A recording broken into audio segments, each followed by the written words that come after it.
Hello అండి. ఈరోజు మీకు బలవర్ధకమైన లడ్డు ఎలా చేసుకోవాలో చూపిస్తాను. ఒక గ్లాసు మినపగుళ్ళను తీసుకుని సువాసన వచ్చేదాకా వేయించుకోవాలండి.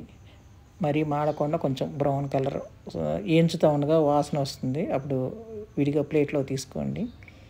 బాదం పప్పు కప్పు, జీడిపప్పు కప్పు లైట్గా వేయించుకుంటూ ఉండాలండి.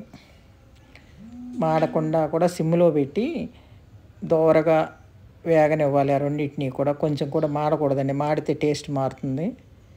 ఒక కప్పు అవి వేగిపోయినాయి. ఒక కప్పు నువ్వులను కూడా వేసి వేగనివ్వాలి. ఎక్కువ వేగకూడదండి. కొంచెం సేపు 2 నిమిషాలు చాలు. పొయ్యి కట్టేద్దాం. ఇప్పుడు వాటిని వేరే పళ్ళెంలోకి తీసుకుందాం. ఇప్పుడు అంతకుముందు వేయించిన మినప గుళ్ళు, వేరుశనగ గుళ్ళు కూడా వేయించి ఉంచాయండి. అవి ఒక కప్పుడు.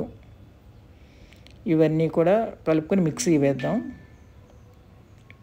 ఇవన్నీ మిక్సీ వేస్తే కనుక మనకి మెత్తగా పొడి అవుతుంది. కొంచెం ఎక్కువగా ఉండేసరికి సరిగ్గా మెత్తనవ్వలేదని చెప్పి మళ్ళీ కొంచెం తీసేసేసి వేస్తున్నాం. మెత్తటి పొడి అన్నీ కూడా మొత్తం అంతా కలిపి మెత్తటి పొడిలాగా చేసుకున్నాం. దీంట్లో ఇప్పుడు గ్లాసుడు మినప్పప్పు వేసాం కాబట్టి మిగతా అన్నీ కూడా గ్లాసుడు పైనే ఉంటాయి. 2 గ్లాసులన్నర దాకా బెల్లం పడుతుందండి.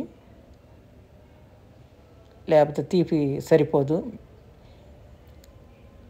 మరీ ఎక్కువ అవుతుంది అనుకుంటే 2 గ్లాసులు వేసుకోవచ్చు. నేను 2 గ్లాసుల పైన కొంచెం వేసాను. అంతా కూడా ఆ పొడి అంతా కూడా కలిపేటట్టుగా మళ్ళీ మరల మిక్సీ వేసుకోవాలి ఒకసారి. అంతా మిక్సీ వేసుకోవటం అయిపోయిందండి.